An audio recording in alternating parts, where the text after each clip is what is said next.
يلنا نسرسو ماركوس 11 فود 11 لوقاس 19 فود 28 كساب 4 يوحنس 2 فود 13 ساب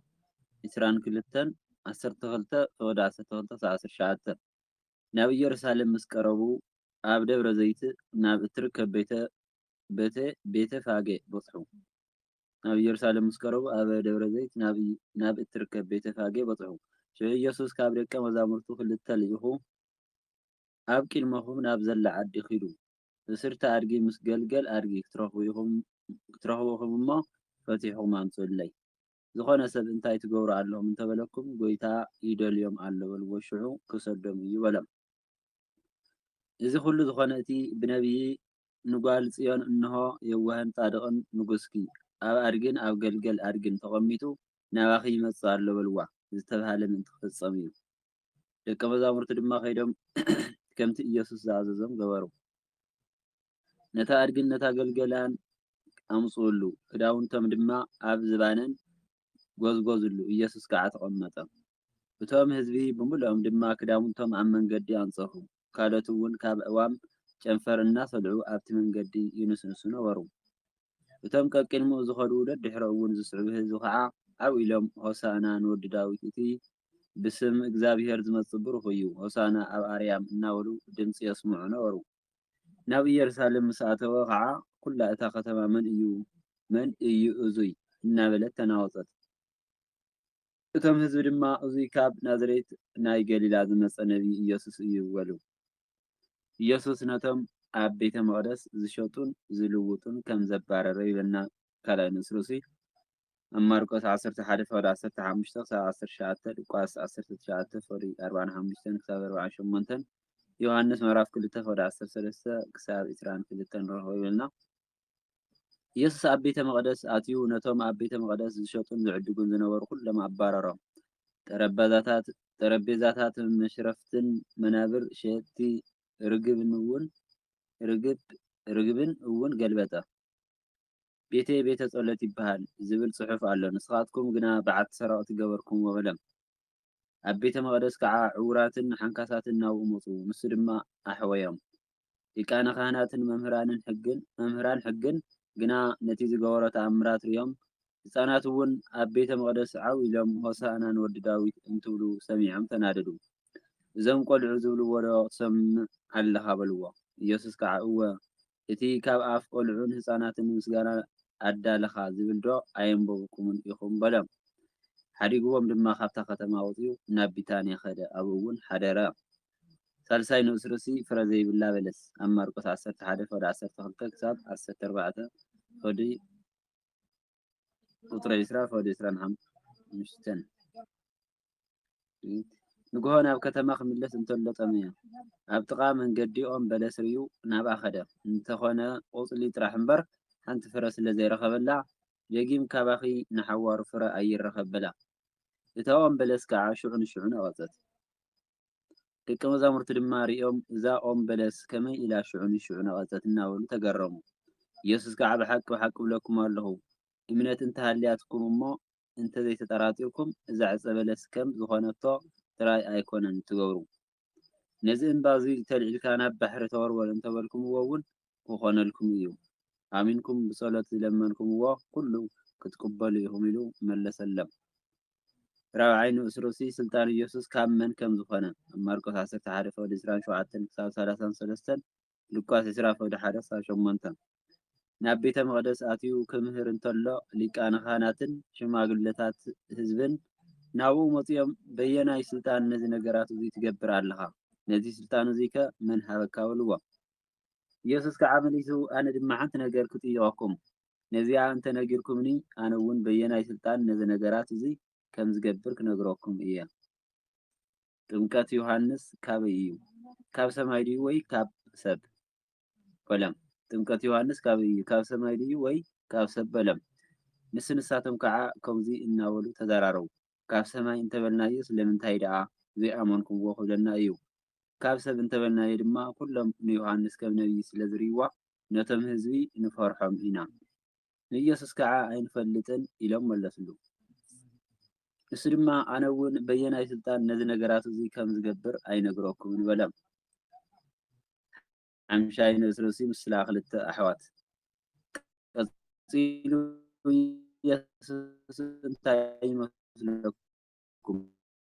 ሓደ ሰብኣይ ክልተ ደቂ ነበርዎ። ናብቲ ቀዳማይ ቀሪቡ ወደይ ሎሚ ናብ ኣታኽልቲ ወይኒ ውፈርሞ ስራሕ በሎ።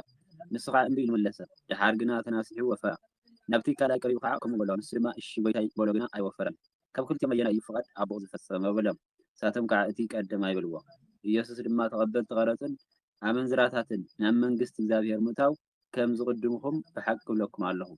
ዮሃንስ ብመንገዲ ጽድቂ ናባኻትኩም መፂኡ ነበረ እሞ ተቐበልቲ ቀረፅን ኣመንዝራታትን ደኣ ኣመንዎ እምበር ንስኻትኩምስ ኣይኣመንኩምዎን። ነዚ ምስ ረኣኹም እውን ተናሲሕኩም ብኡ ኣይኣመንኩምን በለም። ሻድሻይ ንእስ ርእሲ ምስላ ሓረስቶት ኣታኽልቲ ወይኒ ማርቆስ ምዕራፍ 12 ፍቕዲ 1 ክሳብ 12 ሉቃስ 20 ፍቕዲ 9 ክሳብ 19 ካልእ ምስላ እውን ስምዑ። ኣታኽልቲ ወይኒ ዝተኸለ በዓል ቤት ነበረ። ሓፁሩ ሓፀሮ መፅመቁ ድማ ኳዓተሉ መሐለዊ ግንቢ ይሰርሐሉ። ንሓረስቶት ዝብላዕ ሂብዎም ከዓ ናብ ካልእ ሃገር ከደ። ግዜ ፍርያት ምስ በፅሐ ካብ ፍረ ወይኑ ከምፅኡሉ ንኣገልገልቱ ናብቶም ሓረስቶት ለኣኸ። እቶም ሓረስቶት ከዓ ነቶም ኣገልገልቱ ሒዞም ንገሊኣቶም ወቕዕዎም፣ ንገሊኣቶም ቀተልዎም፣ ንገሊኣቶም እውን ብእምኒ ቀጥቀጥዎም። ከምኡውን ካብቶም ቀዳሞት ዝበዝሑ ካልኦት ኣገልገልቱ ለኣኸ። ንኣቶም እውን ከምኡ ገበርዎም። ኣብ መወዳእታ ከዓ ንወደይስ ይሓፍርዎ ግዲ ይኾኑ ኢሉ ወዱ ናብኣቶም ለኣኸ። እቶም ሓረስቶት ግና ነቲ ወዱ ምስ ረኣይዎ ንሳቶም እንሆ እቲ ወራሲ እዚ እዩ፣ ንዑ ንቕተሎ እሞ ርስቱ ክንወርስ ተባሃሉ። ሒዞም ድማ ካብቲ ኣታኽልቲ ወይኒ ኣውፂኦም ቀተልዎ። እቲ ጎይታ ኣታኽልቲ ወይኒ ምስ መፀ ነቶም ሓረስቶት እቲኣቶም እንታይ ኮኑ ይገብሮም? ንሳቶም ከዓ ነቶም ክፉኣት ብክፉእ የጥፍኦም፣ ነቲ ኣታኽልቲ ወይኒ ድማ ፍረኡ በቢግዜኡ ንዝህብዎ ካልኦት ሓረስቶት ብብላዕ ይህቦም በልዎ። ኢየሱስ ከዓ እቲ ነደቕቲ ዝነዓቕዎ እምኒ ንሱ ርእሲ ማዕዝን ኮነ። እዚ ካብ እግዚአብሔር ኮነ። ንዕንትና እውን ዘደንቕ እዩ ዝብል ዶ ኣብ መጻሕፍቲ ኮቶ ኣየንበብኩምን? ስለዚ ድማ እታ መንግስቲ እግዚአብሔር ካባኻትኩም ከም ትውሰድ ፍረኣ ንዘፍሪ ህዝቢ እውን ከም ትውሃብ ይብለኩም ኣለኹ። ኣብቲ እምኒ እቱይ ዝወደቐ ይቕጥቀጥ፣ እቲ እምኒ እቱይ ዝወደቐ ድማ ይጭፍለቕ በሎም። ሊቃነ ካህናትን ፈሪሳውያንን ምስላታቱ ምስ ሰምዑ ብዛዕባ እቶም ከም ዝተዛረበ ፈለጡ። ክሕዝዎ ድማ ደለዩ። ግን እቶም ከም ነቢይ ይሪእዎ ስለ ዝነበሩ ንኣቶም ይፈርሕዎ። ይብለና ቅዱስ ቃል እግዚአብሔር አምላክ ተወደቆን ተወኮን ቅዱሳን ስጋን መላእክት ይታረምልኝ ስለ ቅዱስ ቃል እግዚአብሔር አምላክ ይመስገን። እግዚአብሔር ይፍረልኝ።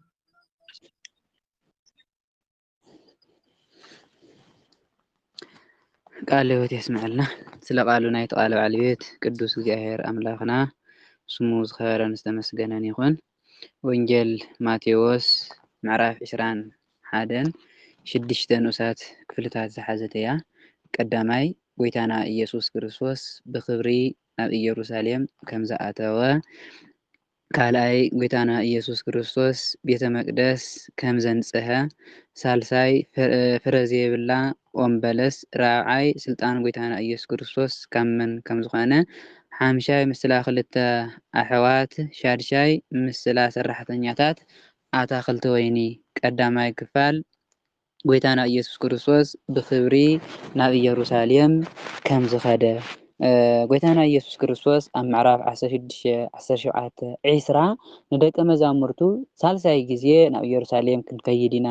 ናብ ኢየሩሳሌም ምስ ደየብና ድማ ንወዲ ሰብ ሊቃነ ካህናት መምህራን ሕጊ ሕሊፎም ክህብዎ እዮም፣ ክሰቕልዎ እዮም እንዳበለ እናነገሮም ፀኒሑ ነይሩ፣ እናፍለጦም ፀኒሑ ነይሩ። ኣብዚ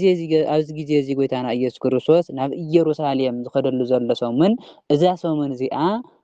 ሰንበት ሆሳእና እያ ንክስቀል ሰሙን ተሪፍዎ እናሃለዎ ሰንበት ዓርብ ንክስቀል ሰንበት ሆሳእና ናብ ከተማ ኢየሩሳሌም ይኣቱ ኣሎ ማለት እዩ። ናብ ኢየሩሳሌም ምስ ቀረቡ ማለት ናብ ከተማ ኢየሩሳሌም ድይቡ ስለ ዝነበሩ ኣብ ደብረ ዘይቲ ናብ እትርከብ ቤተፋጌ ማለት ናይ ወይኒ ቦታ ናይ ደብረ ዘይት ማለት ናይ ወይኒ ቦታ እዩ ቤተፋጌ ማለት ከዓ እቲ ወይኒታት ዝፅመቀሉ ዝነበረ ቦታ ማለት እዩ ብካሊእ ኣተረጓጎማ ድማ ቤተፋጌ ዝተመሳቀለ መንገዲ መስቀለኛ መንገዲ ኢሎም እውን ይትርጉምዎ እዮም ኣብዚ ምስ በፅሑ ኣብቲ ቤተፋጌ ዝተባሃለ መፅመቁ ወይኒ ቦታ ምስ በፅሑ ሽዑ ኢየሱስ ካብ ደቀ መዛሙርቱ ክልተ ልኢኹ ማለት ክልተ ካብቶም ክልተ ደቀ መዛሙርቱ ንቅድሚት ለኣኸ ዝልእኾም ዘሎ ድማ እቶም ክልተ ደቀ መዛሙርቲ ዝለኣኹ ዘለው ጴጥሮስና ዮሃንስ እዮም ካብቶም 12 ደቀ መዛሙርቱ ንጴጥሮስና ንዮሃንስ ካብቶም 12 ነዚኦም ለኣኾም ነዚኦም ዝልእኾም ዘሎ ድማ እንታይ ኢልዎም ኣብ ቅድሚኹም ናብ ዘላ ዓዲ ኺዱ ኣብ ኢየሩሳሌም ንኽትኣቱ ቢታንያ ኣብ ቅድሚኦም ዘላ ቢታንያ ትበሃል ቦታ ስለ ዘላ ናብ ቅድሚኹም ዘላ ዓዲ ኺዱ እሞ እስርቲ ኣድጊ ምስ ግልገላ ክትረኽቡ ኢኹም ምስ ዕዋላ ማለት እዩ ምስ ጓላ ኣድጊ ተኣሰረት ኣድጊ ክትረኽቡ ኢኹም እሞ ፈቲሕኹም ኣምፅኡ ለይ ኢሉ ካብቶም 12 ደቀ መዛሙርቱ ነቶም ክልተ ደቀ መዛሙርቲ ለኣኾም እዚኦም ድማ ጴጥሮስና ዮሃንስ እዮም ዝኾነ ሰብ እውን ኢልዎም ዝኾነ ሰብ እንታይ ትገብሩ ኣለኹም እንተበለኩም ጎይታ ይደልዮም ኣሎ በልዎ ሽዑታ ክገብረኩም ክሰደኩም እዩ በሎም ነቶም ደቀ መዛሙርቱ ክሰዶም ከሎ ዝገጥሞም ነገር እንታይ ከም ዝገጥሞም ከመይ ዝበሉ ምዃንን ኣድጊ ምስ ግልገላ ከም ዝኾነት ክፈትሕዎን ከለዉ እውን ሰብ ከም ዝሓቶም ኣፍሊጡ ነጊርዎም ሰዲድዎም ሰብ ክሓተኩም ከሎሲ ጎይታ ይደልያ ኣሎ በሉ ሽዑ ክሰደኩም እዩ ጎይታ ማለት ሓደ ንጎይታ ተሰብ ይፈልጦ ስለ ዝነበረ እዩ ካልኣይ እውን ጎይታና ኢየሱስ ክርስቶስ ነታ ኣድጊ ዝፈጠራ ስለ ዝኾነ ጎይታ ስለ ዝኾነ ጎይታ ኣይደልያ ኣሎ ስለ ዝበልዎ ከምኡ በልዎ እሞ ሽዑ ክሓድገኩም እዩ ከምኡ ምስበልኩሞ ክሓድገኩም እዩ በሎም እዚ ኩሉ ዝኾነ ዘሎ ድማ እቲ ብነብይ ዝተነገረ ትንቢት ምእንቲ ክፍፀም እዩ እዚ ብነብይ ዘካርያስ ዝተነገረ ትንቢት ዘካርያስ ምዕራፍ 9 ቁፅሪ 9 ነይሩ እንታይ ዝብል ነይሩ ንጓል ጽዮን ኣትጓል ጽዮን እንሆ የዋህን ጻድቅን ንጉስኪ ኣብ ኣድጊ ኣብታ ኣድግን ኣብ ግልገላን ተቐሚጡ ናባኺ ክመጽእ እዩ በልዋ ዝተባሃለ ትንቢት ምእንቲ ክፍፀም ብነብይ ዘካርያስ ዝተነገረ ትንቢት ዘካርያስ ምዕራፍ 9 ቁፅሪ 9 ዘሎ ቃል ንጓል ጽዮን እቲ የዋህን ጻድቅን ዝኾነ ንጉስኪ ኣብታ ኣድግን ኣብ ግልገላን ተሰቂሉ ክመጽእ እዩ ኢልኩም ንገርዋ ዝብል ትንቢት ምእንቲ ክፍፀም ጎይታና ኢየሱስ ክርስቶስ ኣድጊ ምስ ግልገላ ፈቲሕኩም ኣምጽኡ ለይ ኢሉ እዚ ትንቢት እዚ ጻድቅን የዋህን ጎይታና ኢየሱስ ክርስቶስ ጻድቅን የዋህን ከም ምዃኑ ኣቀዲሞ ነቢያት ኣቦታትና እናተናገሩ ነይሮም ኣብ ኣድጊ ዝተቐመጠሉ ምክንያት ጎይታና ኢየሱስ ክርስቶስ እውን እቲ ትንቢት ንክፍፀም መጀመርያ ነገር እቲ ብነብይ ዘካርያስ ዝተነገረ ትንቢት ምእንቲ ክፍፀም እዩ ጓል ጽዮን ተባሂላ ዘላ ድማ ከተማ ኢየሩሳሌም እያ ከተማ ኢየሩሳሌም ክንብል ከለና ኣብ ኢየሩሳሌም ዘለው ህዝቢ ነቶም ኣብ ኢየሩሳሌም ዝነበሩ ህዝቢ ንጉስኩም እቲ ጻድቅ ዝኾነ ንጉስኩም ኣብቲ ኣድግን ኣብ ግልገልን ተሰቂሉ ክመጽእ እዩ እሞ ደስ ይበልኩም ባህ ይበልኩም ተባሂሉ ዝተነገረሎም ትንቢት ምእንቲ ክፍፀም ግን እስራኤል ነዚ ትንቢት እዚ ኣይተጠቐሙሉን ኣያስተውዕልዎን እምበር ጓል ጽዮን ተባሂሎም ዘለው ቤተ እስራኤል ኣብ ከተማ ኢየሩሳሌም ዝነበሩ ህዝቢ እዮም ጎይታና ኢየሱስ ክርስቶስ እውን ደቀ መዛሙርቱ ኺዱ ሒዝኩም ለይኑዕ ምስ በሎም ከይዶም ቶም ደቀ መዛሙርቱ ከምቲ ዝኣዘዞም ገይሮም ሒዘምሉ እዮም መፅኦም ከምቲ ኢየሱስ ዝኣዘዞም ገበሩ ማለት ነታ ኣድጊ ሒዘማ መፅኦም ምስ ኣምፅእዋ ነታ ኣድግን ነታ ግልገላን ኣምፅኦም ክዳውንቶም ኣብ ልዕሊ ዝባንን ጎዝጎዙ ኣብ ልዕሊ ዓባይ ኣድግን ኣብ ልዕሊ ታግልገልን ኢየሱስ ከዓ ኣብ ልዕሊአን ወፂኡ ተቐመጠ ኣብ ልዕሊ ተንእዱግ ማለት እዩ ኣምፅኡ ለይ ኢሉ ኣብተን እዱግ ከዓ እቶም ደቀ መዛሙርቱ ኣምፅኦም ክዳኖም ጎዝጊዞምሉ ጎይታና ኢየሱስ ክርስቶስ ከዓ ኣብኣተን ተቐሚጡ ኣብ ክልቲአን ተቐሚጡ ማለት እዩ ኣብ ክልቲአን ክቕመጥ እንከሎ ግን ብሓደ ግዜ ኣብ ክልቲአን ተቐሚጡ ዘይኮነ እቲ ነዊሕ መንገዲ ካብ ቢታንያ ጀሚሩ ክሳብ ከተማ ኢየሩሳሌም ዝኣቱ በታ ዓባይ ኣድጊ ተቐሚጡ ካብ ቤተፋጌ ካብ ደብረ ዘይት ጀሚሩ ማለት እዩ ካብ ኣብቲ ቤተ መቅደስ ዙርያ ከዓ በታ ንእሽተይ በታ ግልገል ገይሩ ነታ ቤተ መቅደስ ዜሩ እዩ ናብቲ ቤተ መቅደስ ኣትዩ ብሓደ ግዜ እቲ ንባብስ ኢሉ ኣብ ክልቲአን ተቐመጠ እዩ ዘሎ እምበር በብታራ እዩ ተቐሚጥወን ማለት እዩ ሓደ እውን ኣቦታትና እንታይ ይብሉ ኣብ ትርጓሜ ወንጌል ብተኣምር ኣብ ክልቲአንስ ብሓደ ሻዕ ተቐሚጡ እዩ ጌታና ኢየሱስ ክርስቶስ ኩሉ ዝኽእል ኣምላኽ ስለ ዝኾነ ብተኣምር ኣብ ክልቲአን ተቐሚጡ እዩ እውን ይብሉ እዮም እታ ከም ቀደም ሰዓቡ ግን መጀመርያ ኣብቲ ዓባይ ድሓር ከዓ ኣፍታ ንእሽተይ ከም ዝተቐመጠ እዩ ዘምህረና ማለት እዩ። ኣፍታ ዓባይ ዝተቐመጠሉ ምክንያት መጀመርያ ሕጊ ኦሪት እያ ትምልክት ዓባይ፣ እታ ንእሽተይ ከዓ ሕጊ ወንጌል እያ ተምልክት። ሕጊ እታ ዓባይ ኣፍታ ዓባይ መጀመርያ ተሰቂሉ ነይሩ፣ ሕጊ ኦሪት መጀመርያ ተሰሪዓ ነይራ። ካብታ ዓባይ ወሪዱ ድማ ናፍታ ንእሽተይ ምቕማፁ እታ ዝጠንዐት ሓዳሽ ታዒሉ ሓዳሽ ከም ምዃነ ንእሽተይ ከም ምዃና ሓዳሽ ዝኾነት ሕጊ ወንጌል ሰራዓኸልኩም ክብል ከሎ ካብታ ዓባይ ወሪዱ ናፍታ ንእሽተይ ተቐሚጡ ድሕሪኡ ናብ ቤተ መቅደስ ኣትዩ። ጎይታና ኢየሱስ ክርስቶስ ኣብ ኣድጊ ዝተቐመጠሉ ድማ ዓብይ ምክንያት ኣሎ። ጎይታና ኢየሱስ ክርስቶስ ብደመና ክኸይድ ዝኽእል ብፈረስ ብበቕሊ ክኸይድ ዝኽእል ኣምላኽ ኩሉ ዝኽእል ኣምላኽ እዩ ነይሩ። ግን ኣብዚ ግዜ እዚ ብኣድጊ ክኸደሉ ዝኽኣለ ምክንያት ቀዳማይ ነገር ትንቢት ንምፍፃም እዩ። ኣብ ንጉስኪ ኣብ ኣድግን ኣብ ግልገላን ተቐሚጡ ክመፅእ እዩ ዝብል ትንቢት ንምፍፃም። ካልኣይ እውን ጎይታና ኢየሱስ ክርስቶስ ኣድጊ ዝተናሓቐት ፍጥረት እያ፣ ካብ ኩለን ፍጥረታት ዝተናሓቐት ዝተሓተት እያ። ጎይታና ኢየሱስ ክርስቶስ እውን ጻድቕ የዋህ ትሑት ምዃኑ ንምግላጽ ኣብቶም ልዑላት ኣብቶም ኣፍራስን ኣብ በቕልን ዘይኮነ ተሰቂሉ ኣብታ ዝተናሓቐት ኣድጊ ተሰቂሉ። እዚ ድማ እንታይ ዘርድእ ናይ ጎይታና ኢየሱስ ክርስቶስ ትሕትንኡን ይውህኑን ቅዱስንኡን እዩ ዘርኢ። ሳልሳይ እውን እስራኤል ሓደ ልምዲ ነይርዎም። ኣብ ዘመኖም ኣብ እስራኤላውያን ዝገብርዎ ባህሊ ነይሩ። ዘመኖም ሰላም እንተኮይኑ ናይ ሰላም ዘመን እንተኮይኑ ርግዓት ዘለዎ ዘመን እንተኮይኑ እቶም ዓበይቲ ዓዲ ኣብ ኣድጊ ተቐሚጦም ነታ ከተማ ይዘርዋ ነይሮም። ኣድግስ ናይ ሰላም ምልክት እያ ነይራ። እስራኤላውያን ንሰላም ምሳሌ ይጥቀሙላ ነይሮም። ኣብ ኣድጊ ተሰቂሎም ነታ ከተማ ኢየሩሳሌም ይዘርዋ ነይሮም። ድሕሪኡ እቶም ህዝቢ ነቶም ዓበይቲ ዝክገብሩ ከለው ሪኦም ዘመንና ሰላም እኒየ ናይ ሰላም ዘመን ናይ ረሃዋ ዘመን ኢሎም ይሕጎሱ ነይሮም። ህውከት እንተኮይኑ ኩናት እንድሕር ኮይኑ ድማ እቶም ዓበይቲ ኣብ ፈረስ ኣብ በቕሊ ተሰቂሎም ምክንያቱ ኣብ ኩናት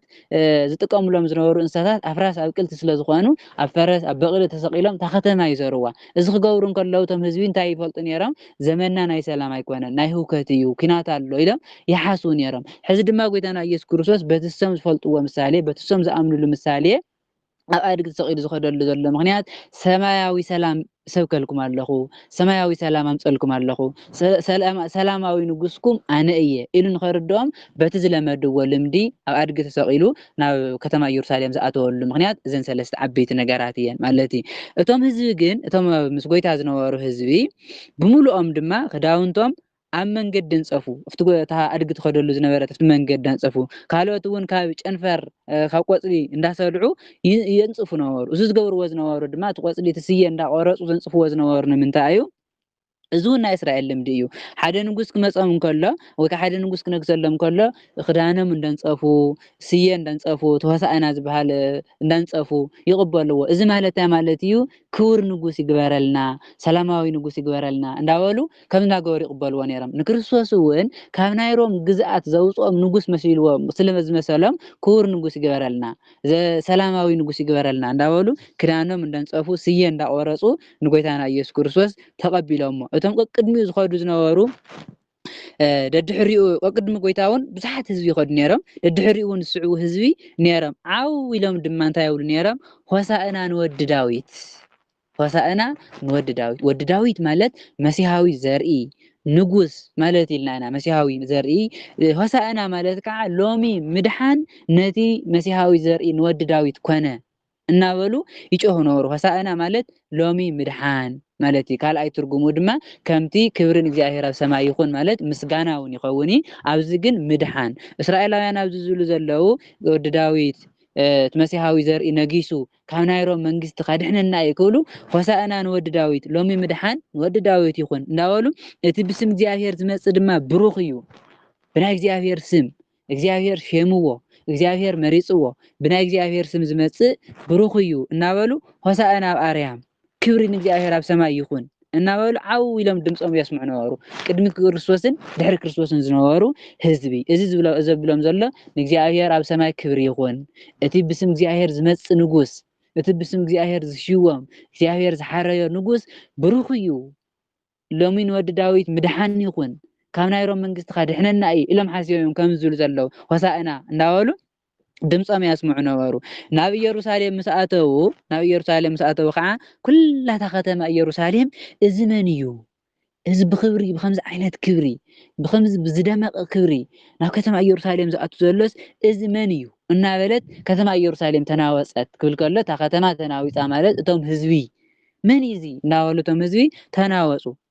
ተጨነቁ መን እዩ ብክብሪ ዝኣተወ እናበሉ እቶም ህዝቢ ድማ እቶም ምስ ክርስቶስ ዝመፁ ህዝቢ እቶም ኣብ ከተማ ኢየሩሳሌም ዝነበሩ መን እዩ እናበሉ ተጨኒቆም ኣለው እቶም ህዝቢ ግን እዙይ ካብ ናዝሬት ካብታ ዝተናሓቀት ዓዲ ካብ ናዝሬት ናይ ገሊላ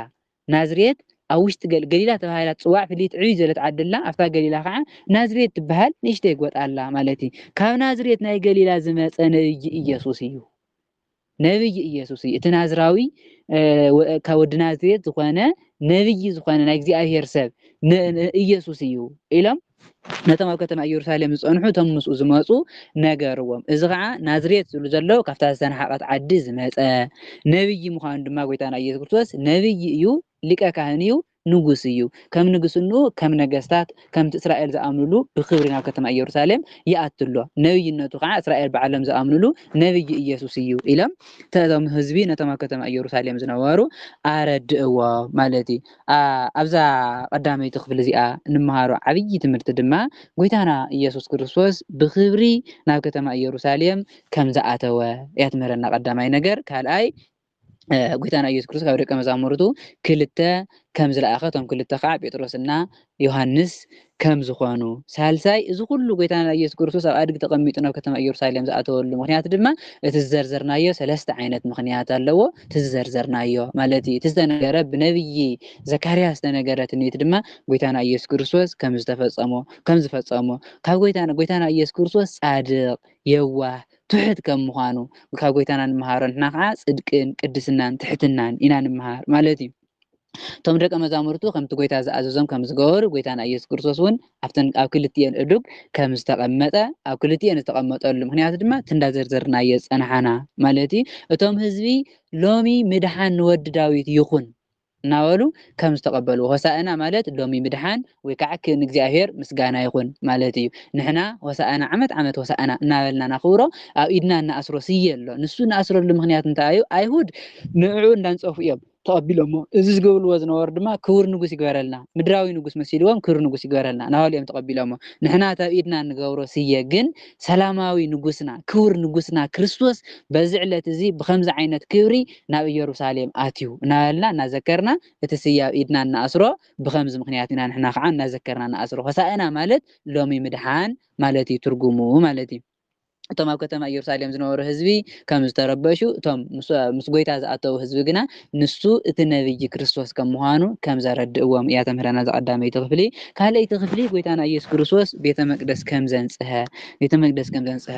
ኢየሱስ ኣብ ቤተ መቅደስ ኣትዩ ቤተ መቅደስ ዜሩ ነቲ በታን እሽተይ ኣገልገል ገይሩ ቤተ መቅደስ ዝርኡ ኣደባባይ ዜሩ ናብ ውሽጢ ቤተ መቅደስ ብእግሩ እዩ ኣትዩ ኢየሱስ ኣብ ቤተ መቅደስ ኣትዩ ነቶም ኣብ ቤተ መቅደስ ዝሸጡን ዝልውጡን ዝነበሩ ኩሎም ኣባረሮም እቲ ቤተ መቅደስ እንታይ እዮም ገይሮሞ ነይሮም ዕዳጋ ገይሮሞ ነይሮም ኣይሁድ እቲ ናይ እግዚአብሔር ቤተ መቅደስ እቲ መስዋዕቲ ዝቀርበሉ እግዚአብሔር ዝግለጸሉ ናይ እግዚአብሔር ክብሪ ዝግለጸሉ ቤተ መቅደስ ኣይሁድ እንታይ እዮም ገይሮሞ ነይሮም መሸጥን መለወጥን ገይሮሞ ነይሮም ጎይታ ግን ነቶም ኣብኡ ዝሸጡ ዝልውጡን ዝነበሩ ኣባረሮም ጠረጴዛታቶምን እቲ መሽረፊ ገንዘብ ዘቕምጡሉ ዝነበሩ ኩሉ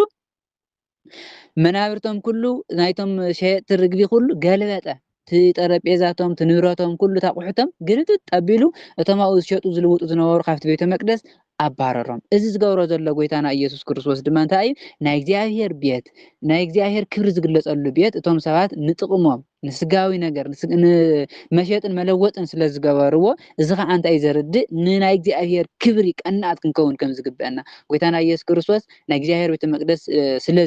ስለ ዘርከሱ ነቲ ቤተ መቅደስ ያንጽሆ እዩ ዘሎ ኣውጽዎ እናበለ ከምዚ ኢሉ እውን ተዛሪብዎም ቤተይ ቤተ ጸሎት ይበሃል ዝብል ጽሑፍ ኣሎ ንስኻትኩም ግና ቤተይ ቤተ ጸሎት ይበሃል ዝብል ትንቢት ትንቢት ኢሳይያስ 59 ቁጥሪ 7 ዘሎ ቃል እዩ ቤተይ ቤተ ጸሎት ክበሃል እዩ ኣብኡን መስዋዕት ከቅርቡ እዮም ኣነውን መስዋዕትም ክቅበለሎም እየ እናበለ ትንቢት ኢሳይያስ ተናገረ ቤተይ ከዓ ቤተ ጸሎት ክበሃል እዩ ዝብል ጽሑፍ ኣሎ ንስኻትኩም ግና በዓቲ ሰረቕቲ ገበርኩምዎ በዓቲ ሰረቕቲ ናይ ከተርቲ መሕመኢ ኣብቲ ቤተ መቅደስ ስለ ዝገብሩ ነበሩ በዓቲ ሰረቕቲ ገበርኩምዎ ዝሎም ዘሎ ጎይታና ኢየሱስ ክርስቶስ ቤት ኣብ ዕዳጋ ናይ ስርቂ ገንዘብ ኣሎ ሓሲኻ ዘይኮነውን ከምዚ እዩ እንዳበልካ ምዝራብ ኣሎ ብሓፂሩ እቲ ቤተ መቅደስ እቲ ናይ እግዚኣብሔር ቃል ዝንገረሉ ናይ እግዚኣብሔር መስዋዕቲ ዝቐርበሉ ዝነበረ ቤተ መቅደስ ናይ ሸፋቱን ናይ ከተርትን ናይ ሰረቕትን በዓቲ ገይሮሞ ስለ ዝነበሩ ጎይታ ከዓ ነቲ ቤተይ ቤተ ጸሎት ክበሃል እዩ ተባሂሉ ዝተነገረሉ ቤተይሲ በዓቲ ሰረቕትን ከተርትን ሸፋቱን ጌርኩምዎ በሎም እዚ ኢሉ ድማ ነታ ቤተ መቅደስ ዝነበረ ኩሉ ኣንጽሕዎ ኣንጽሖ ንኩሎም ኣብኡ ዝነበሩ ኣውፅኡ በሎም እዛ ቤተ መቅደስ እያ ዘንጽሕላ ዘሎ ሆሳእና ናብ ቤተ መቅደስ ምስ ኣተወ ክልተ ግዜ ጎይታና ኢየሱስ ክርስቶስ ቤተ መቅደስ ኣንጽዩ መጀመርያ ግዜ ቅድሚ ምስ ተጠመቀ 40 መዓልትን 40 ለይትን ኣብ በረኻ ጸኒሑ ምስ መጸ ናብ ከተማ ኢየሩሳሌም ምስ ኣተወ ቅድሚ ኣገልግሎት ምጅማሩ ኣብ ዮሃንስ ወንጌል ምዕራፍ 2 ንረኽቦ ቤተ መቅደስ ኣንጽዩ ነይሩ ንሱ ናይ መጀመርያ ግዜ እዩ እዚኣ ከዓ ንኽስቀል ሰሙን ምስ ተረፈቶ ናብ ከተማ ኢየሩሳሌም ክኣቱ እንከሎ ንኻልኣይ ግዜ እዩ ዘንጽህ ዘሎ እዚ ቤተ ጸሎት ክበሃል እዩ ንስኻትኩም ግና በዓቲ ሰረቕትን ከተርትን ጌርኩምዎ ኢሉ ነቲ ቤተ መቅደስ ኣንጽሖ ኣብ ቤተ መቅደስ ከዓ ኣብቲ ቤተ መቅደስ ነቲ ቤተ መቅደስ እዚ ከምኡ ኢሉ ከንጽሖ ከሎ ኣብቲ ቤተ መቅደስ ዕውራትን ሓንካሳት ዕውራት ናብ ጎይታ መፁ ንሱ ድማ ኣሕወዮም ነቶም ዕውራት ነቶም ሓንካሳት ረሃርሃሎም ነቲ ቤተ መቅደስ ኣንጽሖ ነቶም ዕውራትን ነቶም ሓንካሳትን ረሃርዩ ድማ ኣሕወዮም ሊቃነ ካህናትን መምሃራን ሕግን ግና ነቲ ዝገበሮ ተኣምራት ሪኦም ህፃናት እውን ኣብ ቤተ መቅደስ ዓው ኢሎም ኣብቲ ቤተ መቅደስ እንታይ ይብሉ ነይሮም ህፃውንቲ ሆሳእና ንወዲ ዳዊት ሎሚ ምድሓን ንወዲ ዳዊት ይኹን እናበሉ ከምስግኑ ከለው እቶም ሊቃነ ካህናትና እቶም መምሃራን ሕግን ሰሚዖም ነቶም ዕውራት እውን ከም ዝሐወዮም እቶም ህፃውንቲ ዝምስግንዎ ዝነበሩ ምስጋና እውን ሰሚዖም ሆሳእና ንወዲ ዳዊት ይኹን እናበሉ ክናዛረቡ ከለው ምስ ሰምዑ ደስ ኣይበሎምን ተናዲዶም ንምንታይ ከምዚ ይብሉ ኣለዉ ንምንታይ ንዕኡ ከም ንጉስ ገይሮም ለመድሕነና ንጉስና ኢሎም ዝቆፅርዎ ዘለውስ ንምንታይ እዮም ኢሎም ተናዲዶም ዘናዲዶም ዘሎ ምክንያት ከዓ ኩሉ ህዝቢ ንክርስቶስ ንጉስ ኢሉ ስለ ዝተቐበሎ ንጉስና ክቡር ንጉስ ይግበረልና ናበሉ ስለ ዝተቐበሉ ህፃውንቲ እውን እንተይተረፉ ስለ ዘመስገኑ ደስ ኣይበሎምን እንታይ እዮም ኢሎሞ እዞም ቆልዑ ዝብልዎ ዶ ትሰምዕ ኣለኻ እንታይ እዮም ኢሎም እቶም ቆልዑ ሆሳእና ንወዲ ዳዊት ሎሚ ምድሓን ንወዲ ዳዊት ይኹን ዝብል ጭርሖ ስለ ዘስምዑ እዞም ህፃውንቲ ዝብልዎ ዘለውስ ትሰምዕ ኣለኻ ዶ በልዎ ኢየሱስ እንታይ ኢልዎም እወ ይሰምዕ ኣለኹ ካብ ኣፍ ቆልዑን ህፃውንትን ምስጋና ኣዳለኻ ዝበለ ዶ ኣያነበብኩሞን ኢኹም ኣያስተውዓልኩሞን ኢኹም ኣብ መዝሙረ ዳዊት ምዕራፍ 8 ቁጽሪ 2 ዘሎ ቃል ማእፈ ደቂቅ ወህፃናት ኣስተዳለወ ከስፋሕተ ዝብል ቃል እዚ ቃል እዚ ሲ ኣያስተውዓልኩሞን ዲኹም ኣያነበብኩሞን ዲኹም ኣይትፈልጥዎን ዲኹም ከ ናይ እግዚኣብሔር ቃል ንፈልጦ ኢና ደቂ ዳዊት ኢና ደቂ ኣብርሃም ኢና ሕጊ ሙሴ ንፈልጥ ኢና ዝብሉ ሰባት እዮም ግን ነዚ ቃል እዚ ኣያስተውዓልዎን ካብ ህፃውንቲ ካብቶም ቆልዑ ካብ ኩሉ ክብሪ ምስጋና ኣዳለኻ ህፃውንቲ ከምስግኑኻ ገበርካ ዝብል ቃል እዚ ቃል እዚ ኣያነበብኩሞን ዲኹም ንምንታይ ዘይተነብብዎ ተተነብብዎ ነርኩም እዚ እዞም ህፃውንቲ ዘመስግንዎ ዘለው ትንቢት ንሱ ከም ዝተፈፀመ ክትፈልጡ ነርኩም ግን ስለዚ ኣስተውዓልኩሞን ስለዚ ያነበብኩሞን ምስትውዓል ዓብይኩም ኢሉ እዩ ዝግስፆም ዘሎ ጎይታ ንምንታይ ዘይተነብቡ ዘይተስተውዕልዎ ኢሉ ሓዲግዎም ድማ ካብቲ ከተማ ወፂኡ ናብ ቢታንያ ተመለሰ ናብ ቢታንያ ተመሊሱ ከደ ቢታንያ ማለት ዓዲ ስምዖን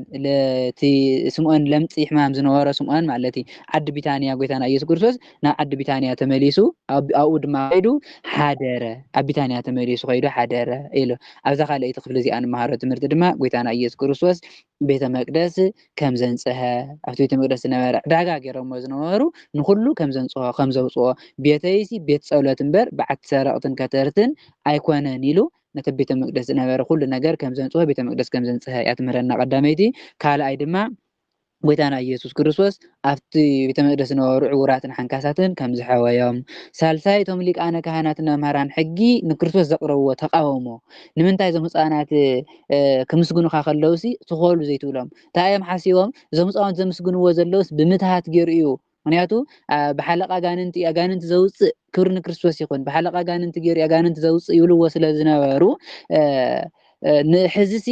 ብምትሃት ገይሩ እቶም ህፃውንቲ ከምስግኑ ዝገብሮም ዘሎ እምበር ካብ ልቦም ኣይኮነ መስጊኖሞ ኢሎም ስለ ዝሓሰቡ ንምንታይ ከምኡ ትገብር ኣለካ ስኸሉ ዘይትብሎም ኢሎም ንክርስቶስ ተቃውሞ ከም ዘምፅሉ ክርስቶስ ግን ንምንታይ እቲ ዝተፃሓፈ ቃል ማእፈ ደቂቅ ህፃናት ኣስተዳለወ ከስፋሕተ ተባሂሉ ዝተነገረ ቃል ዘይተስተውዕልዎ ነንብቦ ኢና ንፈልጦ ኢና ናትና ሕጊ እዩ ትብሉ ግን ዘይተስተውዕልዎ ኢሉ ከም ዝገሰፆም ድሕሪኡ ሓዲግዎም ናብ ቢታንያ ተመሊሱ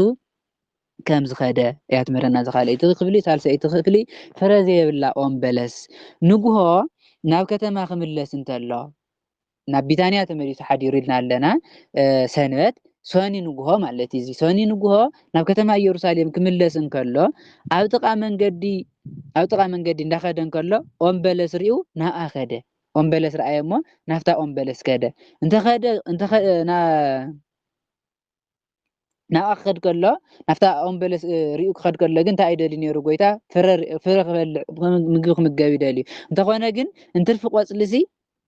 ካሊእ ኣይረኽበላን ቆፅሊ ጥራሕ እምበር ሓንቲ ፍረ ዋላስ ኣይረኽበላን ቆፅሊ ጥራሕ ይረኽብላ ቆፅሊ ጥራሕ ቆፅላ ኣብ መዓዲኡ ምስ ረኣያ ፅቡቅ ቆፅሊ ነይርዋ ደስ ዝብል ቆፅሊ ቅርብ ኢሉ እንተረኣያ ግን እንትርፊ ቆፅልስ ፍረ ዝበሃል ኣይነበራን ደጊም ካባኺ ኢሉ ጎይታ ንሓዋሩ ፍረ ኣይረኸብ ገዲም ካባኺ ንሓዋሩ ፍረ ኣይረኸብ በላ እታ ኦም በለስ ድማ ሽዑ ንሽዑ እንታይ ኮነት ነቐፀት እዚ ጎይታና ኢየሱስ ክርስቶስ መጀመርያ እታ ኦም በለስ ኣብ መዓዲኡ ክሪኣ እንከሎ ዓምቢባ ብጣዕሚ ደስ በሃሊት ዓምቢባ ቆፅላ ማለት ቆፅላ እናተረኣየ ቆፅላ ብደንቢ ለምሊሙ ይረአ ስለ ዝነበረ ፍረ ክረኽብ ከላ ኮንየ ኢሉ ከይዱ ነይሩ እንተኸደ ግን ፍረ ይረኸበላን ፍረ ዘይረኸበላ ግን ገዲም ኣባኺ ቆፅሊ ኣይኹን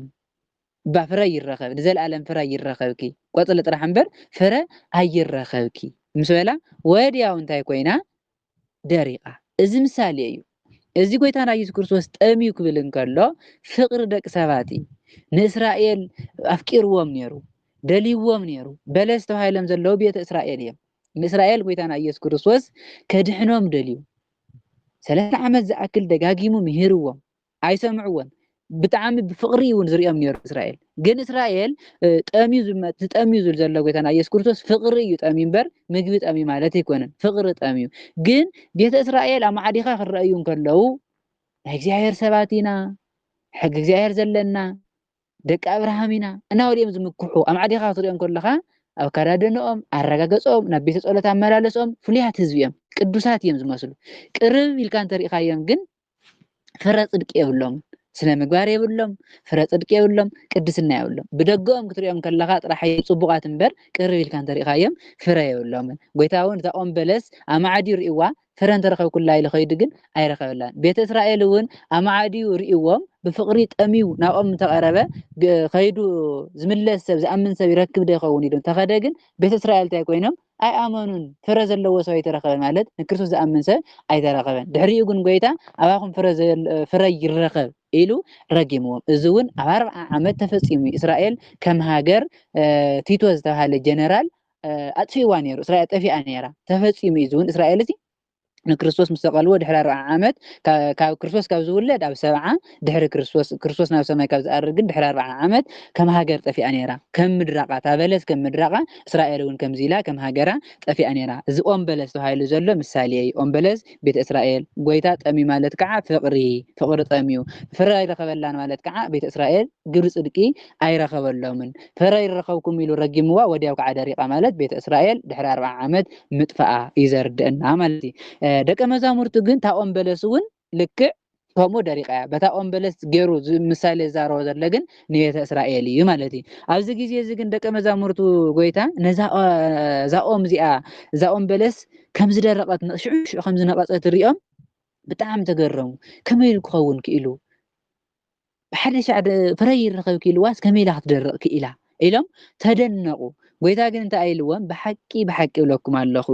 እምነት እንተሃሊኩም እሞ እንተዘይ ተጠራጢርኩም እዛ ዕፀ በለስ ከም ዝኾነቶ ጥራሕ ኣይኮንኩም እንትገብሩ ዕፀ በለስ ድረቕ ኢልኩም ምድራቕ ጥራሕ ኣይኮንኩም እንትገብሩ እንታይ ደኣ ነዚ እምባዚ ተላልካ ናብቲ ባሕሪ ተወርወር እንታይ ኢልኩምዎ ክኾነልኩም እዩ እንታይ እንተኮይንካ ግን እምነት እንተልይኩም እንተዘይ ተጠራጢርኩም እውን ኦም ጥራሕ ዘይኮንኩም ተድርቁ እምባውን ክተፍልሱ ትኽእሉ ነዚ እምባዚ ተላዕልካ ናብ ባሕሪ እቶ እንተልኩምዎ ክኣትወልኩም ይኽእል ካሊእ ነገር እውን ክትሰርሑ ትኽእሉ ብእምነት ዝለመንኩምዎ ኩሉ ክግበረልኩም ይኽእል ኢሉ ጎይታ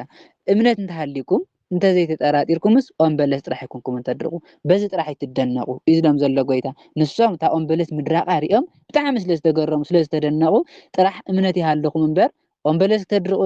ኦም ከተድርቁ ትኽእሉ እምባ ከተፍልሱ ትኽእሉ ባሕሪ እውን ክተንቅፁ ትኽእሉ ኩሉ ይከኣለኩም እዩ ብእምነት እንተጌርኩሞ ተዘይ ተጠራጢርኩም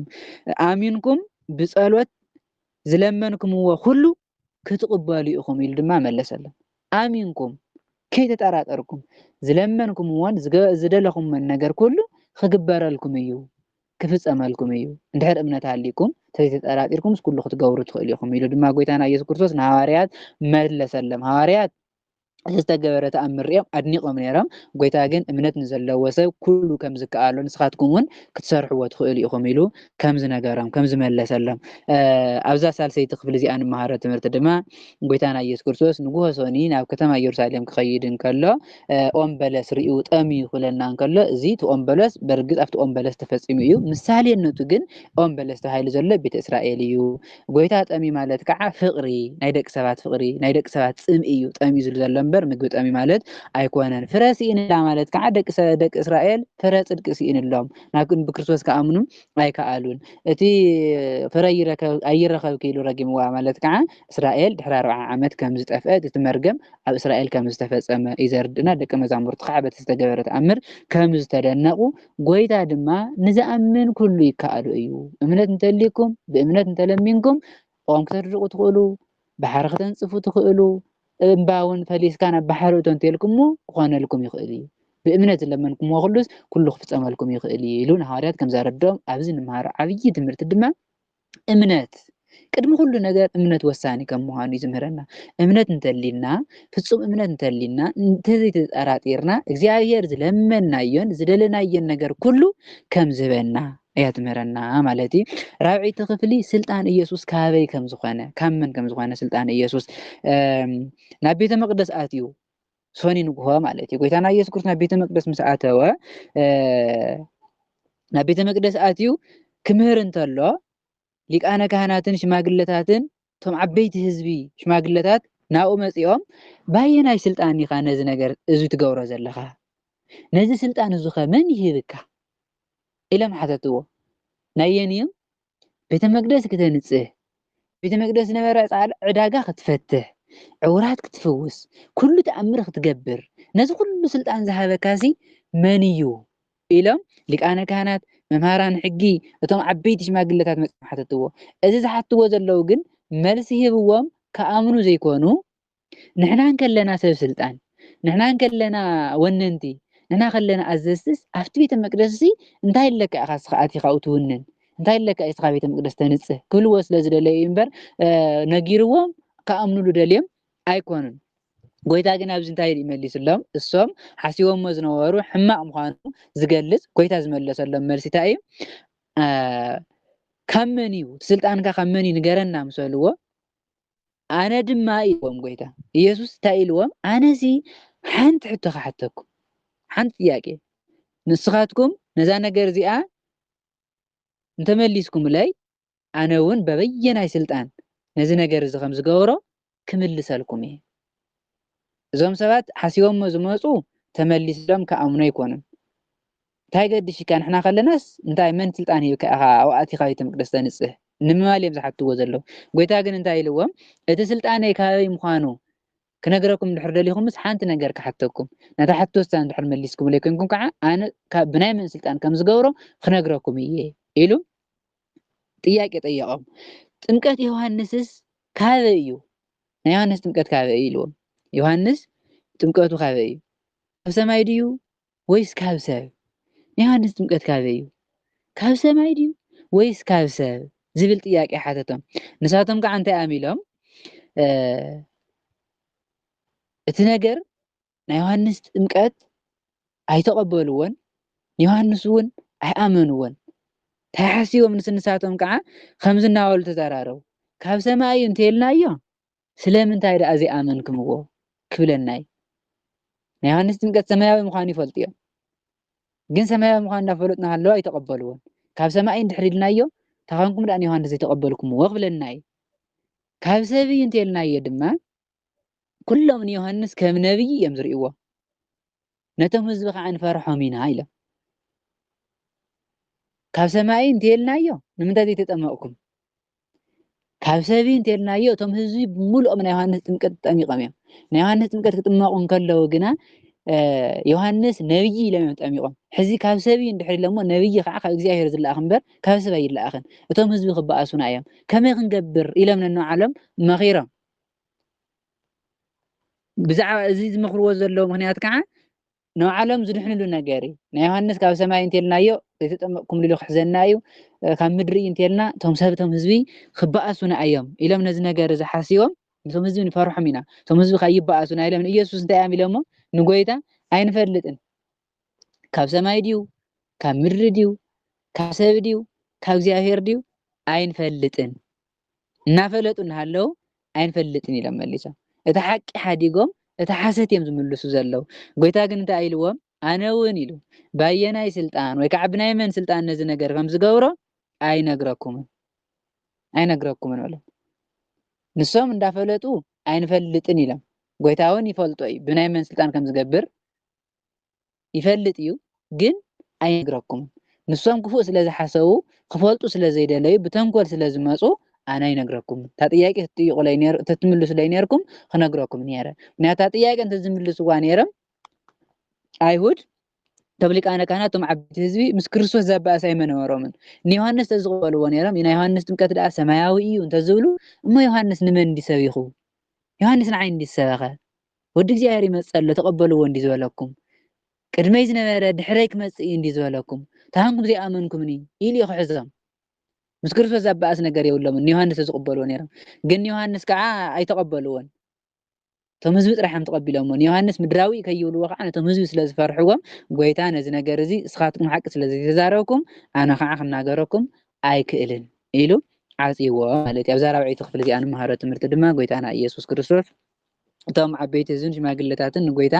ከም ዝሓተትዎ ብናይ መን ስልጣን ኢኻ ትገብር ዘለካ ኢሎም ከም ዝሓተትዎ ጎይታ እውን ነቲ ሕቶኦም ብጥያቄ ከም ዝመለሰሎም ምክንያቱ ናይ ዮሃንስ ጥምቀት ካበይ እዩ ኢልዎም ንሶም ከዓ ካብ ሰማይ ዲ ካብ ምድሪ ኢልዎም ንሶም ግን ኣይንፈልጥን ኢሎም ግን ናይ ዮሃንስ ጥምቀት ካብ ሰማይ እዩ እግዚኣብሔር ዝለኣኾ ዮሃንስ ካብ ሰማይ እዩ እንተዝብልዎ ነይሮም ኣነ እውን ሰማያዊ ስልጣነይ እቲ ዮሃንስ ሰብ ከለይ ዝነበረ ዮሃንስ ድሕረይ ክመፅእ እዩ ዝነበርኩ ኣነ እየ ኢሉ ክነግሮም ነይሩ ግን ንሶም ኣይንፈልጥን ስለ ዝበሉ ጎይታ ከዓ ኣይነገሮምን ክገልፀሎም ኣይደለየን ዋላ ንጎይታ እውን ዝሓትዎ ዘለዉ እናፈለጡ እዮም ዝሓቱ ዘለዉ እምበር ጎይታ ባዕሉስ እሱ እቲ ዮሃንስ ሰብ ከሉ ዝነበረ ክርስቶስ ምዃኑስ ይፈልጡ እዮም ግን እዚ ኩሉ ዘብሎም ዘሎ ንክብሮምን ንረብሖኦምን ኢሎም እዮም እዚ ኩሉ ዝጓየዩ ዘለዉ እምበር ክርስቶስ ተተንቢት እውን ይፈልጡ እዮም መፅሓፍቲ እውን ነንብቦ ኢና ይብሉ እዮም ኣብዚ ግዜ ከምኡ ዘብሎም ዘሎ ግን ንክብሮም ስለ ዝተጨነቁ ካብ ክብሪ እግዚኣብሔር ንክብሮም ስለ ዝተጨነቁ ንክርስቶስ ክሰቕልዎ ዝኸኣሉ ካብ ክብሪ እግዚኣብሔር ንክብሮም ስለ ዝተጨነቁ እዩ በዚ ግዜ እዚ ቡቕ ስለ ዘይመለሱ ጎይታና ኢየሱስ ክርስቶስ ግን እቲ ሓቂ ኣይመለሰሎምን ኣብዚ ንመሃሮ ድማ እቲ ናይ ፈሪሳውያን ክፍኣት እዩ ሓቂ እናፈለጥካ ምሽፋን እዚ ሕማቕ እዩ ምክንያቱ ፈሪሳውያን እንዳፈለጡ እቶም ሊቃነ ካህናት ናቶም ዓበይቲ እዚ እናፈለጡ እናሃለዉ ከም ዘይፈልጡ ኣይንፈልጥን ኢሎም እቲ ክፍኣቶም እቲ ናይ ልቦም ክፍኣት እዚ ንመሃሮ ከዓ ንሕና ከምዚ ዓይነት ክፍኣት እቲ ንፈልጦ ነገር ንፈልጦ ኢና እቲ ዘይንፈልጦ ከዓ ኣይንፈልጦን ኢልና ክንምልስ ከም ዘለና እቲ ናቶም ክፍኣትስ ኣባና ክድገም ከም ዘየብሉ እያ ትምህረና እዛ 4ይቲ ክፍሊ 5ይቲ ክፍሊ ምስላ ክልተ ኣሕዋት ጎይታ ነዞም ሰባት እዚኣቶም ነቶም ዓበይቲ ህዝቢ ነዚ ምስ በሎም ኣይነግረኩምን ምስ በሎም ሓደ ዓብዪ ምሳሌ የመሲሉሎም እንታይ ኢልዎም እንታይ ይመስለኩም ኢሉ ሓትዎም ምሳሌ ኣምፂሎም እንታይ ይመስለኩም ንሓደ ሰብኣይሲ ክልተ ደቂ ነይሮምዎ ክልተ ደቂ ኣለውዎ ናብቲ ቀዳማይ ቀሪቡ ነቲ ዓብዩ ነቲ በኩሪ ወዱ ማለት እዩ ወደይ ሎሚ ናብ ኣታክልቲ ወይኒ ውፍር እሞ ስራሕ ኣብ ኣታክልቲ ወይኒ ከይድካ እንዳኮስከስካ ማይ እንዳስተኻ ወዓል በሎ ናየናይ ነቲ ዓብዩ ወዱ ነቲ በኩሪ ወዱ ንሱ ከዓ እምቢ ኢሉ መለሰ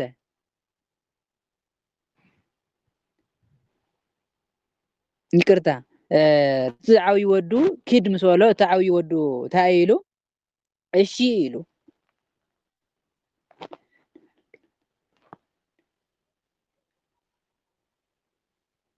እሺ ይቅርታ ያውኑ ኣብ ተጋጊ ኣለኹ እቲ ቀዳማይ እምቢ ኢሉ ቀዳማይ ኣይከድን أفتي بتج سلا زحسكو يا بتجرنيا نسوجنا إمبي إلو ملسة دحرجنا تناسح وفارة هاي الذي تدحر وايو جنا بزق قدام هاي سلا زمسو نتقدم أكيد نا تخلت وينه كيد كاسرة أو عالم سؤاله أيكدن يلو تعوي جنا كيد مسؤاله تايلو إشيلو تعوي ودي نا تخلت ويني كيد كاسرة مسؤاله إشيلو جنا يكدن إتي نابتخال أي نفتن إشتي كيدو خاعة نفتن إشتي تايلو نسخادم ما ناو تخلت ويني كيد أو خاعة سراح يلو نتخال أي ودو نفتن إشتي تخال أي كان تايلو إشيلو جنا يكدن إتقدمي كيد يلو إمبي مليس نيرو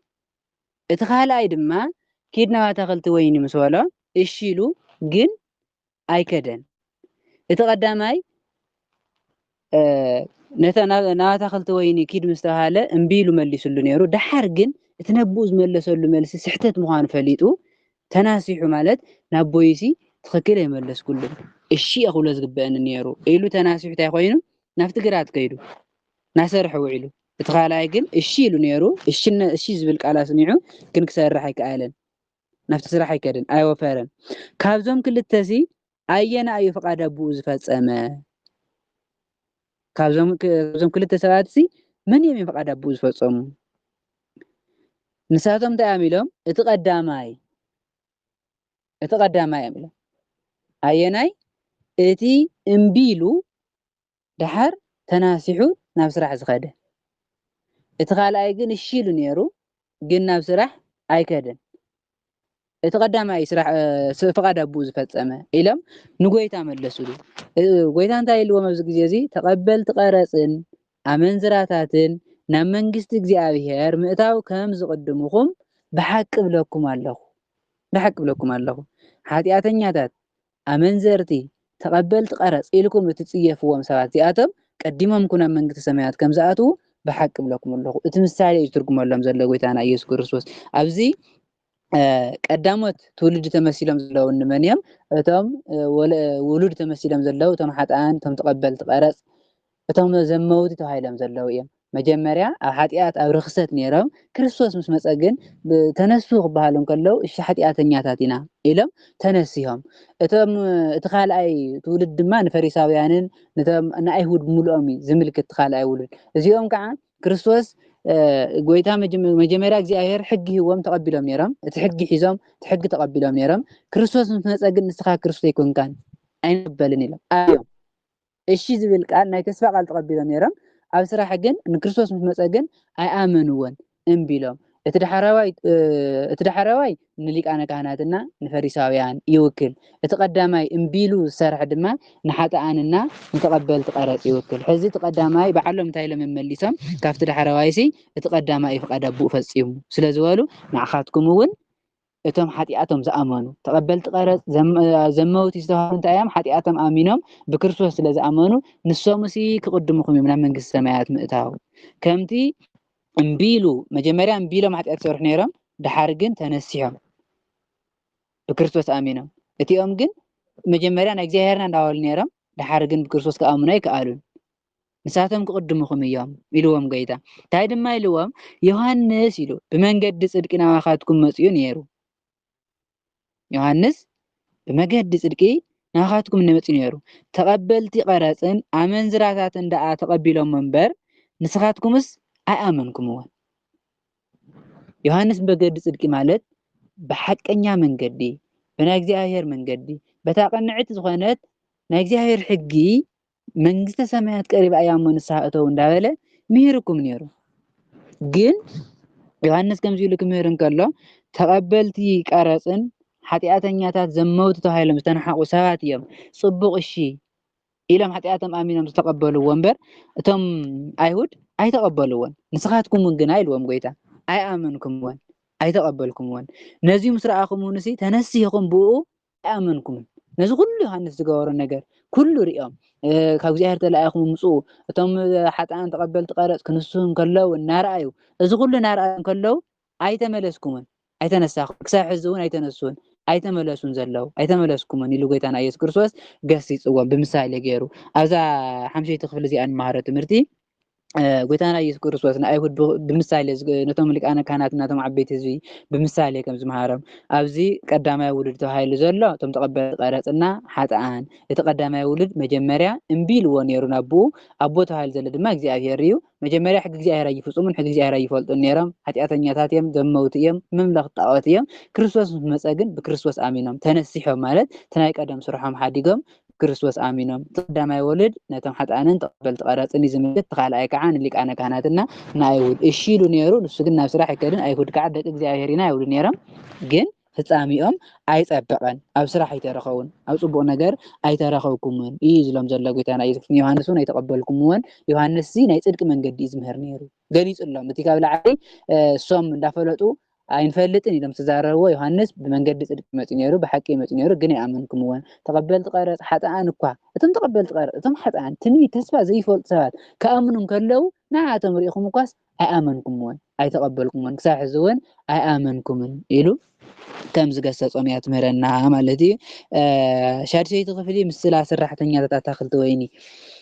ካልእ ምስላ እውን خلي مساهم قلت أنا يكسم مسلا لهم جمرة سمعوا ولم أتاخلت ويني من قصة سماعات مالتي أتاخلت ويني استخل بعليات نبرة عم السلايز مسلا لهم زلا سمعوا حدث أتاخلت ويني استخل بعليات نبرة حاصر له مسمع قدما خوعات له محلو يجب دما سارح له نحارستوت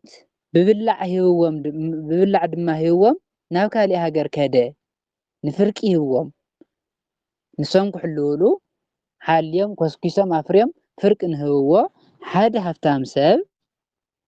حدا عليت وين تخاله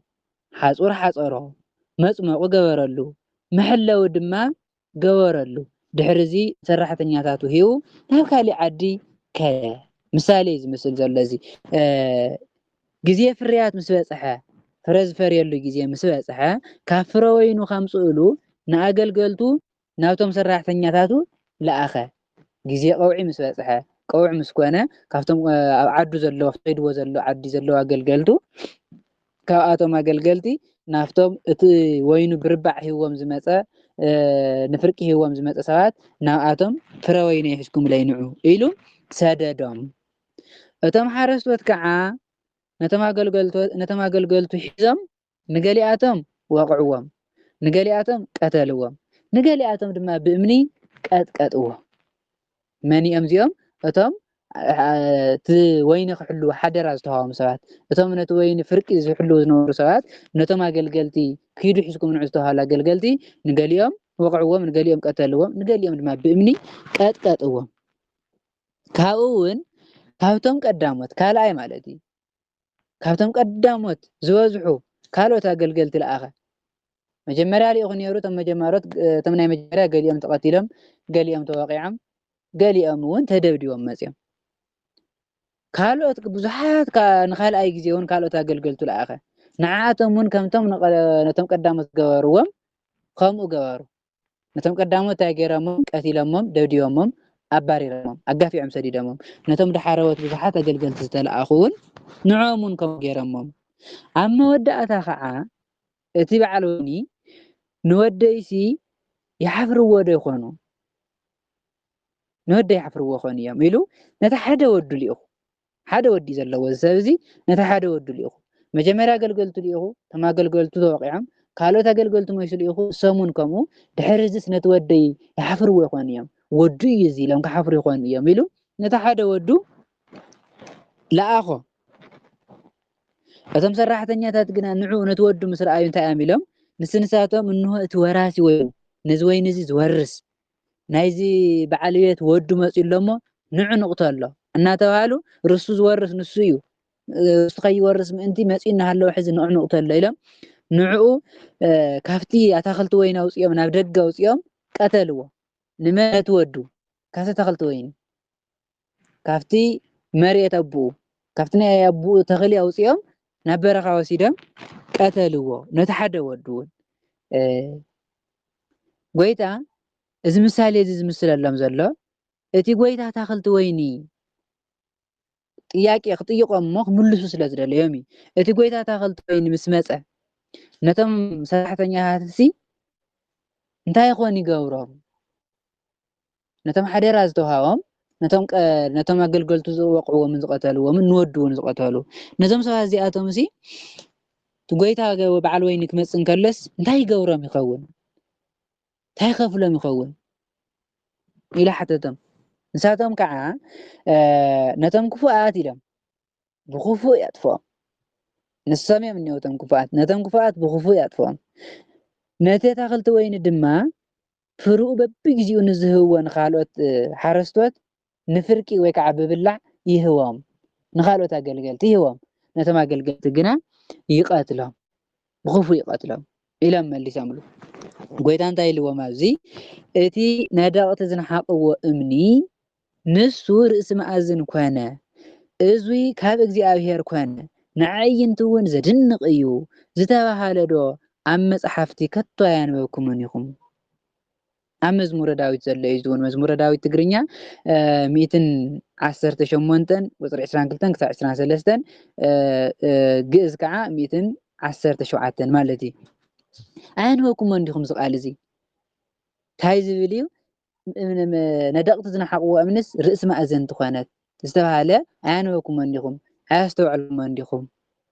ኢሉ እቲ ምሳሌ ዝመሰለሎም። እዚ እምኒ ተባሂሉ ዘሎ ጎይታና ኢየሱስ ክርስቶስ እዩ። ነደቅቲ ተባሂሎም ዘለዉ ከዓ እቶም ሊቃነ ካህናት እቶም ፈሪሳውያን እቶም ኣይሁድ እዮም። ንስኻትኩም ዝነሓቅኩምዎ ክርስቶስ ርእሲ ማእዝን ከም ዝኸውን ርእሲ ኩሉ ርእሲ ምእመናን ከም ዝኸውን እዚ ትንቢት እዚ ከም ዝተነገረ ኣያንበብኩምን ዲኹም? ኣይፈለጥኩምን ዲኹም ኢልዎም። ስለዚ ድማ ኢሉ ጎይታ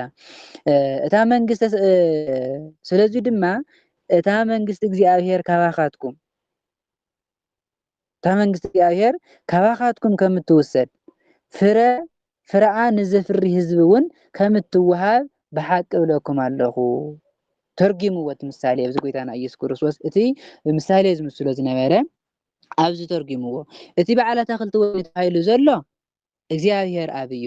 ኣታኽልቲ ወይኒ ተባሂሉ ዘሎ ድማ ሕጊ ኦሪት እያ፣ ንኣይሁድ ዝተዋሃበ ሕጊ። ሓፆር ተባሂሉ ዘሎ ድማ ረድኤት እግዚኣብሔር እዩ፣ ናይ እግዚኣብሔር ረድኤት። መፅመቂ ተባሂሉ ዘሎ ድማ ናይ እግዚኣብሔር ሕጊ ዝንገረሉ መሕለዊ ተባሂሉ ዘሎ ከዓ እቲ ቤተ መቅደስ እዩ። ናይ እግዚኣብሔር ቤተ መቅደስ ተሰሪሕሎም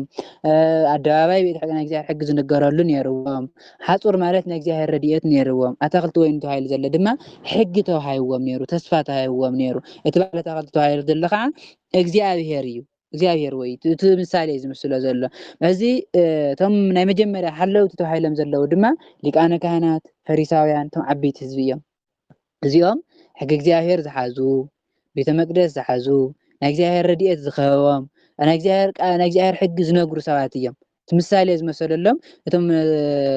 ሰራሕተኛታት እቲ ፍርቂ ዝተውሃቡ ኣይሁድ እዮም። እቶም ግዜ ፍረ ምስ በፅሐ ማለት ናይ ጎይታና ናይ ኢየሱስ ክርስቶስ ትንቢት ዝንገረሉ ጎይታ ክመፅእ እዩ ክውለድ እዩ ዝብል ትንቢት ዝናገሩ ነቢያት ናብ መን ተላኢኾም? ናብ ኣይሁድ፣ ናብ ሊቃነ ካህናት፣ ናብ ፈሪሳውያን ተላኢኾም። ግን ነቢያት መን ቀቲሎሞም? መን? እቶም ሊቃነ ካህናት፣ እቶም ናይ መጀመርያ ኣገልገልቲ ተባሂሎም ዘለዉ እቶም ፈሪሳውያን፣ እቶም ኣይሁድ ንነቢያት እንታይ ገይሮሞም? ክርስቶስ ክመፅእ እዩ ክውለድ እዩ እናበሉ ትንቢት ክናገሩ ከለዉ እናሓዙ ቀቲሎሞም። ንገሊኦም ደብዲቦሞም። ንኢሳያስ ብመጋዝ ተሲሮም ቀቲሎሞም። ንኤርምያስ ብእምኒ ቀጥቂጦም ቀቲሎሞም። ንነቢያት ኩሎም ቀተልቶም በዓሎም ኣይሁድ እዮም። ናይ መጀመርያ ኣገልገልቲ ተባሂሎም ዘለዉ ነቢያት እዮም፣ ዓበይቲ ነቢያት እዮም። እቶም ዳሕሮት ኣገልገልቲ ተባሂሎም ዘለዉ እውን እቶም ቀፃሎት ደቂቀ ነቢያት ዝበሃሉ ንኡሳት ነቢያት እዮም። ብዙሓት ነቢያት ይልእኽ ነይሩ እግዚኣብሔር። ንኩሎም ግን እንታይ ገይሮሞም? ቀቲሎሞም፣ ኣይተቐበልዎምን። ናይ ነቢያት ትንቢትን ኣይተቐበሉን። ነቢያት ቀቲሎም መቃብሮም እንዳሃነፁ እዮም ዝነብሩ ነይሮም እምበር እቲ ቃሎም ኣይሰምዕዎምን ነይሮም። ክልተ ግዜ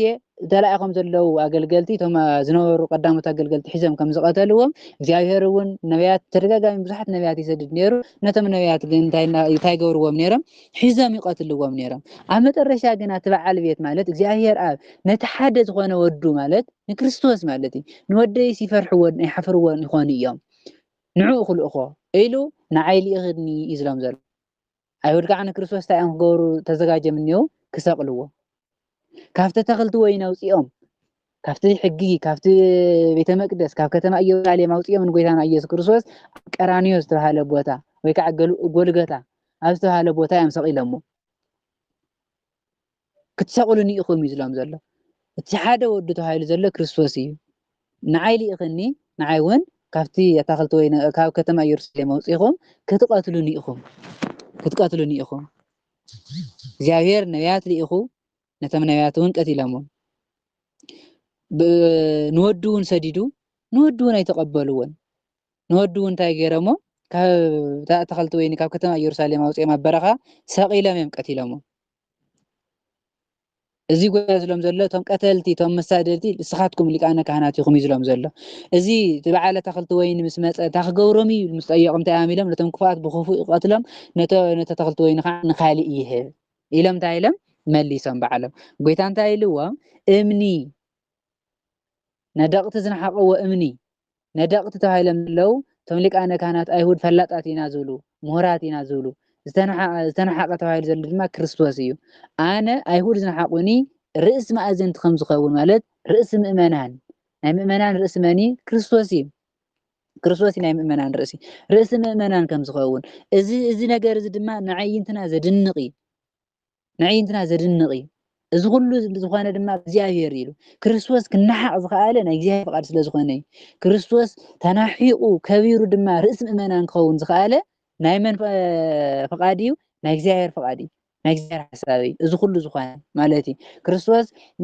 እምኒ ነደቅቲ ንሕቁዋ ፀኒሖም ተደብሬት ፀኒሓ ኣብ መጨረሻ ግን ኣብ ማእዝን መተሓሓዚት ትኸውን ኣነ እውን ንስኻትኩም ነደቅቲ ተባሂልኩም ዝተመሰልኩም ንስኹም ዝነሓቅኩምኒ ርእሲ ምእመናን ክኸውን እየ ናይ ምእመናን ርእሲ ኣነ እየ ቀተልቲ ነቢያት ቀተልቲ ክርስቶስ ተባሂሎም ዘለው እቶም ሊቃነ ካህናት እቶም ዓበይቲ ህዝቢ እቶም ኣብዚ ምስ ክርስቶስ ዘለው እዮም እንታይ ኢልዎም ጎይታ እቲ ተኽልቲ ወይኑ ንኻሊእ ሰብ ይህብ ኢሎም መሊሶም ምስ ጠየቁሉ እቲ ተኽልቲ ወይኑ እቲ ናይ እግዚአብሔር ሕጊ እቲ ናይ እግዚአብሔር ተስፋ ንኻሊእ ሰብ ይህቦ ንዖም ድማ ብክፉእ ይቀትሎም ኢሎም መሲሎም ነይሮም ጎይታ እንታይ ኢልዎም ስለዚ ናይ እግዚአብሔር መንግስቲ ካባኻትኩም ክትውሰድ እያ ፍርኣ ንዘፍርዩ ሰባት ድማ ንኻልኦት ክትበሃው እያ እቲ ተስፋ እቲ ሕጊ ትሒዞሞ ዝነበሩ ተስፋ ኣይሁድ ኣይተጠቀሙሉን ተመንጢሎም ንመን ተዋሂቡ ንኻልኦት ህዝቢ ማለት ህዝቢ ንዘይነበሩ ንኣህዛብ ተዋሂቡ ኣህዛብ ተቀበልሞ ንወንጌል ኣሚኖሞ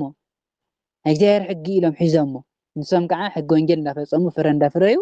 ይነብሩ ካባኻትኩም ተመንጢላ ንኻልኦት ህዝቢ ክትበሃው እያ ማለት ኣይሁድ እቲ ተስፍኦም እቲ ሕጎም ኣይጠቀሞምን ንመን ዳ ይጠቂሙ ነቶም ካልኦት ህዝቢ ተስፋን ሕግን ዘይነበሮም ንኣህዛብ ጠቂሞም እሳቶም ከታይ ስለ ዝኾኑ ስለ ዝኣመንዎ ንክርስቶስ ስለኣመንዎ ኣብቲ እምነቱ ማለት እዩ ኣብቲ እምነቱ ዝወደቀ እንታይ ይኸውን ይቅጥቀጥ ሰብ ልዕሊ እምኒ እንድሕር ወዲቁ ኮይኑ እንታይ ይኸውን ይስበር እቲ እምነቱ ዝወደቀ ድማ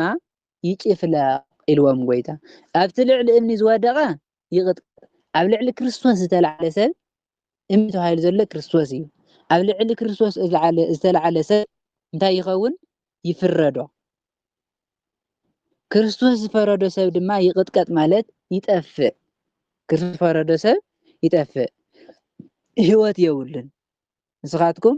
ኣብ ልዕለይ ትለዓሉ ኣለኹም ኣነ ከዓ ክፈርደኩም እየ ህይወት ከዓ የብልኩምን ክጠፉ ኢኹም እዩ ዝብሎም ዘሎ ሊቃነ ካህናትና ፈሪሳውያን ግን ነዚ ነገር እዚ ሰሚዖም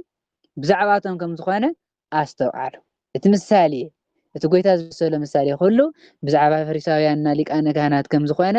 ኣስተውዓሉ ክሕዝዎ ድማ ደለዩ እቲ ነገር እቲ ምሳሌ ዝመሰለሎም ንዕኦም ምዃኑ ስለ ዝፈለጡ ንጎይታ ክሕዝዎ ደልዮም ግን ህዝቢ ንጎይታ ከም ነብይ ይርእይዎ ስለ ዝነበሩ ሓደ ናይ እግዚአብሔር ሰብ ይርእይዎ ስለ ዝነበሩ ስለ ዝፈርሑ ኣብቲ ግዜ እሱ ክሕዝዎ ኣይከኣሉን እቶም ህዝቢ ከይርብሹ ሁከት ከየልዕሉ ስለ ዝፈርሑ ክሕዝዎ ክቀትልዎ ሓሲቦም ነይሮም ግን ክሕዝዎ ኣይከኣሉን እቲ ምሳሌ ምስ ዝተባሃሉ ንዕኦም ምዃኖም እቲ ምሳሌ ዝመሰሎ ጎይታ ምስ ኣስተውዓልዎ ንዕኦም ምዃኑ ምስ ፈለጡ ንጎይታ ክሕዝዎ ደልዮም ነይሮም ነቶም ህዝቢ ፈሪሖም ግና ኣይሓዝዎን ማለት እዩ ኣብዛ ሻድሸይቲ ክፍሊ እዚኣ ንመሃሮ ትምህርቲ ድማ ኣታኽልቲ ወይኒ ተባሂሉ ዘሎ ሕጊ ኦሪት ንኣይሁድ ዝተዋሃበ ሕጊ ሓፁር ረድኤተ እግዚአብሔር መጽመቅ ወይኒ ናይ እግዚአብሔር ቃል ዝንገረሉ መሐለዊ ግንቢ ማለት ቤተ መቅደስ እቶም ሰራሕተኛታት ተባሂሎም ዘለዉ ድማ አይሁድ ሊቃነ ካህናት እቶም ናይ መጀመርያ ብብላዕ ሂብዎም ማለት መጀመርያ ንዖም ተባሂቡ ሓደራ ዝተዋሃበቶም እቲ ተስፋ እቲ ኪዳን ዝተዋሃቦም ንሳቶም እዮም ነይሮም ግና ንሳቶም ኣይተጠቐሙሉን እቶም ክልተ ግዜ ተለኣይኾም ክልተ ግዜ ዝተቐተሉ ድማ ናይ ነቢያት በብግዚኡ እግዚአብሔር ዝልእኾም ዝነበረ ነቢያት አይሁድ ከም ዝቐተልዎም እቲ ሓደ ወዱ ተባሂሉ ዘሎ ድማ ጌታና ኢየሱስ ክርስቶስ ከም ዝኾነ